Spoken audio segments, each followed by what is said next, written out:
একটু কল্পনা করুন, একটি সকাল, সূর্য উঠছে, একটি নতুন দিনের সূর্য, যেখানে মানুষের মনে নতুন আশা।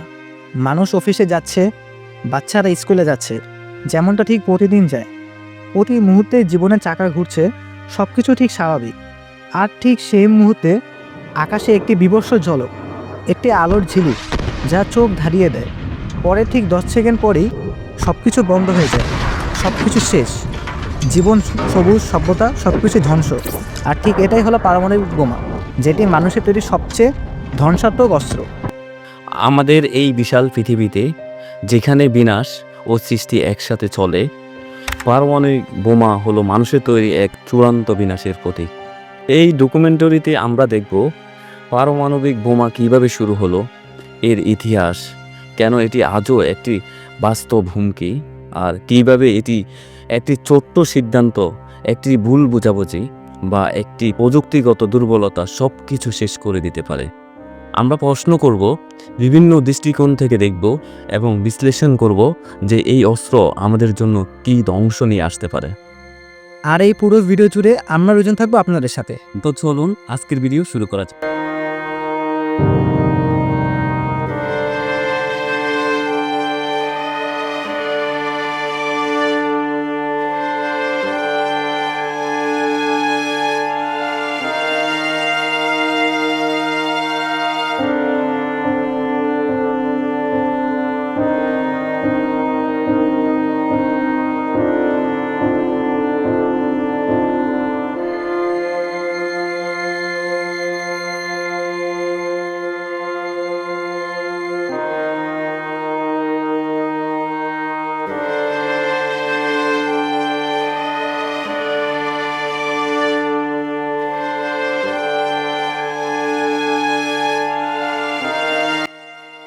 পর্ব 1, হিরোশিমা ও নাগাসাকি, প্রথম নরক। ইতিহাসে কিছুদিন চিরকালের জন্য লেখা থাকে। 6 আগস্ট 1945, এই দিনটি ঠিক সেরকমই একটি দিন। জাপানের হিরোশিমা শহরে তখন ঠিক সকাল 8:15 বাজে। আকাশ থেকে নেমে এসেছিল একটি ইউরেনিয়াম বোমা, ভালোবেসে যাকে ডাকা হয়েছিল লিটল বয়। এর শক্তি ছিল প্রায় 15,000 টন, TNT এর শক্তির সমান। ফলে কি হয়েছিল, শহরের প্রায় 70% সব কিছু ধ্বংস হয়ে যায় মাত্র কিছু সেকেন্ডের মধ্যে। অনুমান করা হয় 1945 সালের মধ্যে প্রায় 1,40,000 মানুষ মারা যায়। শত শত মানুষের জীবনে একটি বিনাশকারী পরিণতি নিয়ে আসে। এই সংখ্যা প্রতিদিন বেড়েই যাচ্ছিল বাকি বছর জুড়ে, আর সেটা কারণ হলো রেডিয়েশন। হিরোশিমার বীভৎস ঘটনার মাত্র 3 দিন পর 9 আগস্ট জাপানের আরেকটি শহর নাগাসাকিতে আরও একটি বিনাশকারী ঘটনা ঘটে। এবার বোমার নাম ছিল ফ্যাটম্যান। এটি ছিল প্লুটোনিয়াম ভিত্তিক বোমা। এই বোমার বিনাশ শক্তি আরও বেশি ছিল, প্রায় 21 কিলো টন TNT এর সমান। অনুমান করা হয় 60,000 থেকে 80,000 মানুষ এই বোমার প্রভাবে মারা যায়। কিন্তু মৃত্যু শেষ কথা ছিল না। জীবিত থাকা সার্ভাইভারদের মধ্যে চিরকালের জন্য রেডিয়েশন সিকনেস, ক্যান্সার আর বিভিন্ন ধরনের মানসিক ট্রমা থেকেই গিয়েছিল। তারা জীবন জুড়ে একটি নরকের মধ্যে দিয়ে গিয়েছিল। একজন সার্ভাইভার, মিকিও সাইকি, যিনি সেই ঘটনার প্রত্যক্ষদর্শী, তার জীবনের সবচেয়ে ভয়ঙ্কর অভিজ্ঞতা শেয়ার করেছিলেন। তিনি বলেন, একটি ঝলক, চোখের পলকে সব কিছু সাদা হয়ে গেল। তারপর আমার বাড়ি পড়ে গেল আমাকে চাপা দিয়ে। যখন আমি উঠলাম, রাস্তায় সব পুড়ে যাওয়া লাশ ছিল। এত মানুষের শরীর পুড়ে গিয়েছিল যে তারা মানুষের মতো আর লাগছিল না। তারা সব বিশাল বিশাল কলের মতো ছিল। এই ধরনের ঘটনাগুলো আমাদের মনের উপর একটি চিরস্থায়ী দাগ রেখে দেয়। পর্ব 2, আজকের পারমাণবিক অস্ত্রাগার কার হাতে টিগার। এই বিনাশকারী অস্ত্র শুধু ইতিহাসের পাতায় সীমাবদ্ধ থাকতো না, আজও বিশ্বের বিভিন্ন দেশের কাছে হাজার হাজার পারমাণবিক ওয়ারহেড রয়েছে। প্রত্যেকটি পৃথিবীকে কয়েকবার ধ্বংস করার শক্তি রাখে। মজুদের দিক থেকে 2025 সালের হিসাব অনুযায়ী রাশিয়ার কাছে রয়েছে 4,299টি পারমাণবিক বোমা। যুক্তরাষ্ট্র এর রয়েছে 3,700টি, চীনের আছে 600+, ফ্রান্সের রয়েছে 290টি, যুক্তরাজ্যের আছে 225টি, পাকিস্তানের 170টি, ভারতের 180টি, ইসরায়েলের 90টি এবং উত্তর কোরিয়ার পারমাণবিক বোমা আছে 50টি। এই সংখ্যাগুলো প্রতিদিন পরিবর্তিত হতে পারে, কিন্তু মূল কথা হলো যার যত বেশি বোমার মজুদ সে তত বেশি ভয়ঙ্কর হয়ে উঠবে যুদ্ধক্ষেত্রে। প্রশ্ন হলো, এই শক্তিগুলোর 90% শুধু রাশিয়া ও মার্কিন যুক্তরাষ্ট্রের কাছেই কেন? এর পেছনে ছিল ঠান্ডা যুদ্ধে অর্থাৎ কোল্ড ওয়ার সময়কার অস্ত্র প্রতিযোগিতা। দুই মহাশক্তির মধ্যে কে বেশি শক্তিশালী, কে বেশি অস্ত্র বানাতে পারে, সেই লড়াই। কিন্তু এই লড়াইয়ের পরিণাম কি? যেন একটি ছোট ভুল বোঝাবুঝি, একটি ভুল সিগন্যাল বা একটি প্রযুক্তিগত দুর্বলতাও পুরো পৃথিবী শেষ করতে পারে।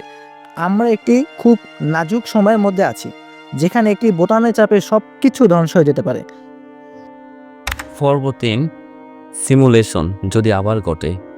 যদি মার্কিন যুক্তরাষ্ট্র ও রাশিয়ার মধ্যে পারমাণবিক যুদ্ধ হয়, তাহলে কী পরিণতি হবে? এই প্রশ্নের উত্তর খুঁজে বের করার জন্য প্রিন্সটন ইউনিভার্সিটি এর গবেষকরা একটি প্ল্যান এ সিমুলেশন তৈরি করেছিলেন। এই সিমুলেশন দেখিয়েছে যে প্রথম কিছু ঘন্টায় 90 মিলিয়ন মানুষ মারা যেতে পারে। এই সংখ্যা শুনে গা শিউরে ওঠে। এর মধ্যে জীবিতদের জন্য কোনো আশা থাকবে না, কারণ তাদের বাকি জীবনটা পারমাণবিক বোমার রেশে কেটে যাবে। যেখানে সূর্যের আলোর অভাব হবে, জীবাশ্ম জ্বালানির অভাব হবে, আর জীবন দুষ্প্রাপ্য হয়ে উঠবে। একটি বোমা যদি ঢাকায় পড়ে কি হবে?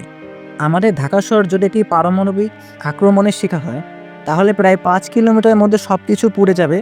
শুধু মানুষ নয়, সব কিছু ধ্বংস হয়ে যাবে। বাকি শহরের সব বিল্ডিংগুলো ভেঙে যাবে। যারা জীবিত থাকবে তাদের রেডিয়েশনের কারণে আরও অনেক মানুষ মারা যাবে। ক্যান্সার, রেডিয়েশন, সিকনেস আর সব ধরনের রোগে ভুগবে। ঢাকার মতো একটি ঘনবসতিপূর্ণ শহরে এই ধরনের আক্রমণের পরিণাম চিন্তা করাও অসম্ভব। পর্ব 4, এআই ও পারমাণবিক একটি মারাত্মক কম্বো। প্রযুক্তি যখন আমাদের জীবনকে আরও সহজ করে, তখন সময় সময় সেটা আমাদের বিনাশের কারণ হয়ে দাঁড়ায়। অর্থাৎ কৃত্রিম বুদ্ধিমত্তা, এআই এর কথা বলছি।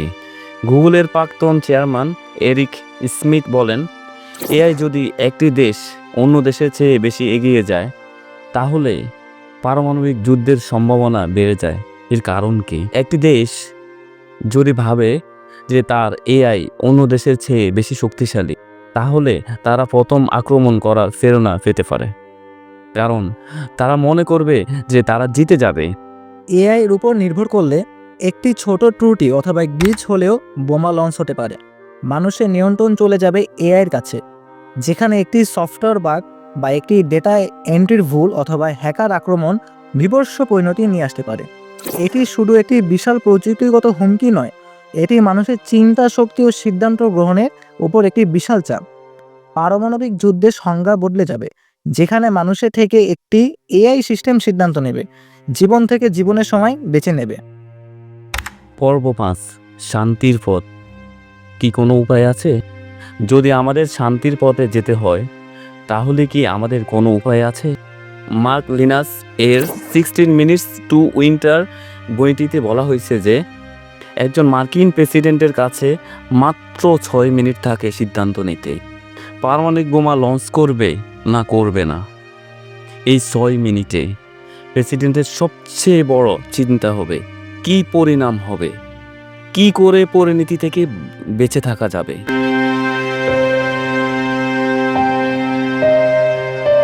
পারমাণবিক অস্ত্রের উপর নির্ভর করলে শান্তি আসবে না। শান্তি আসবে তখন যখন আমরা বুঝবো যে এটিই আমাদের বিনাশের মূল কারণ। নিরস্ত্রীকরণ ছাড়া কোনো উপায় নেই। সব দেশের কাছে পারমাণবিক অস্ত্র থাকা মানে সব দেশে যে কোনো সময় ধ্বংস হয়ে যাওয়ার সম্ভাবনা থাকা। পারমাণবিক নিরস্ত্রীকরণ হলো সব পারমাণবিক অস্ত্র ধ্বংস করে দেওয়া আর সব দেশের শান্তিপথ অবলম্বন করা। পরিশেষে বলা যায়, পারমাণবিক বোমা হলো একটি মানুষের তৈরি বোমা, কিন্তু এর পরিণাম মানুষ বুঝতে পারেনি। মানুষের বিজ্ঞান ও প্রযুক্তির শক্তি যত বেশি, তত বেশি আমাদের দায়িত্ব। এই দায়িত্বে যখন আমরা ভুল করেছি, তখন তার পরিণাম ভয়ঙ্কর হয়েছে। আমাদেরকে বুঝতে হবে, পারমাণবিক বোমা শুধু একটি অস্ত্র নয়, এটি হলো মানুষ বিনাশের সবচেয়ে বিনাশকারী সম্ভাবনা। আমাদের প্রজন্মকে সিদ্ধান্ত নিতে হবে, আমরা কি বোমা বানাবো, আরও একটি পারমাণবিক যুদ্ধের দিকে যাব, নাকি বোমা বানানো বন্ধ করব, আর একটি শান্তিপূর্ণ পৃথিবী তৈরি করব? প্রশ্নটা কিন্তু খুব সহজ, কিন্তু উত্তরটা খুব কঠিন।